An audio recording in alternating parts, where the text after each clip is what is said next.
Well, Happy New Year. Welcome to a new work week, a new year, and hopefully a lot of good things ahead. Come on in. Let's think together for just a little while. New Year's resolutions are about as common as they come. Nothing wrong with it. Think about the things that you want to change and things you want to do better. Quite often people make lists, and sometimes the things don't last very long. In other words, we don't always follow through.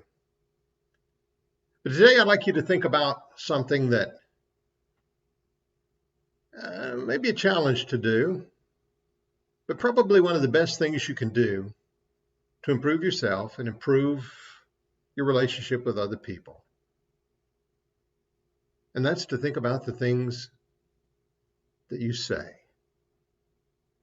So as you're making advances and trying to improve yourself for the new year, think about the words you say.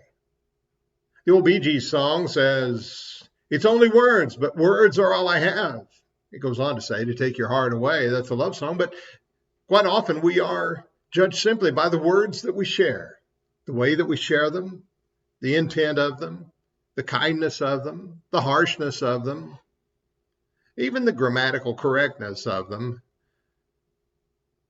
But words are important and valuable.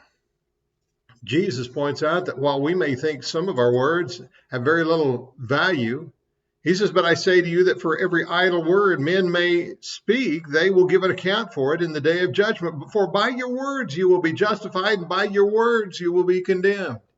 Notice the use of every idle, those unnoticed, those simple words that slide by, the things that we say without giving much thought, the things that we never really consider will have a great impact.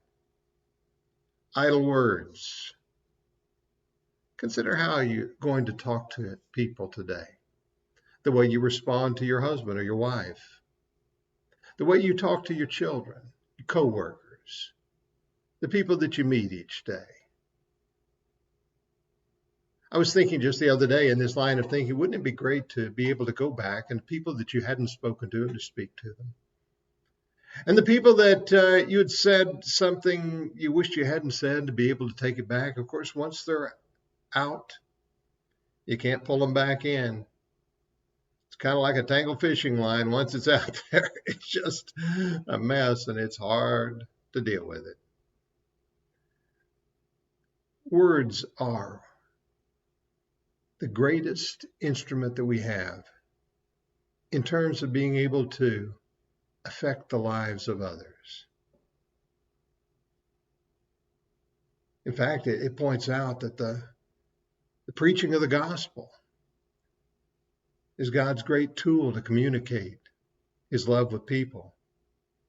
We show it in many ways, but the words that are shared, the good news, kind words, simple words, generous words. Who has ever been hurt by a kind word?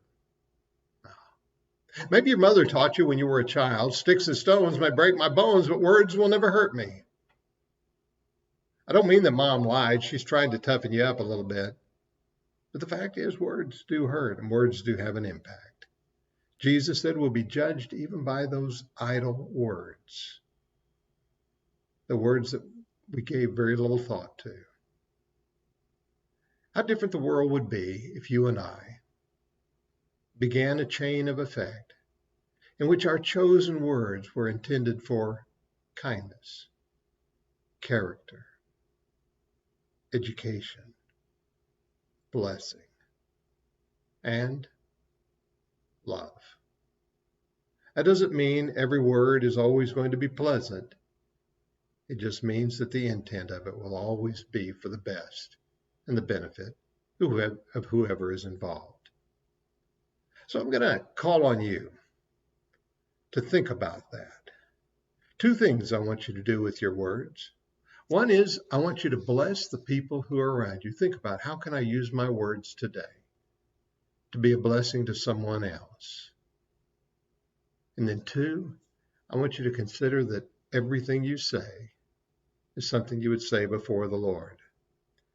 The psalmist writes in Psalm 19 and verse 14, let the words of my mouth and the meditation of my heart be acceptable in your sight, O Lord. Would the words that you shared be something that you would be proud to say in the presence of God? I used to say, would you say it in front of your mother? Well, it depends on the kind of mother you've got. If she's got a bar of soap and an old toothbrush, be careful what you say. You know what I mean. But how would your words be judged, and how would you judge them? So today, make it a determination of your heart and your mind to think of the best words that you can share. Speak slowly, kindly, generously, and share good things with people. I think you'll find it becomes a good habit in your life. And I bet you'll have a very positive impact on those around you. Some of you, you're already doing it anyway. Just keep up the good work. Where you and I, some of us have been failing, let's work on even doing better. It's a new year. Let's try working on our words this year. Thanks for being with me today. We'll have some more thoughts down the way.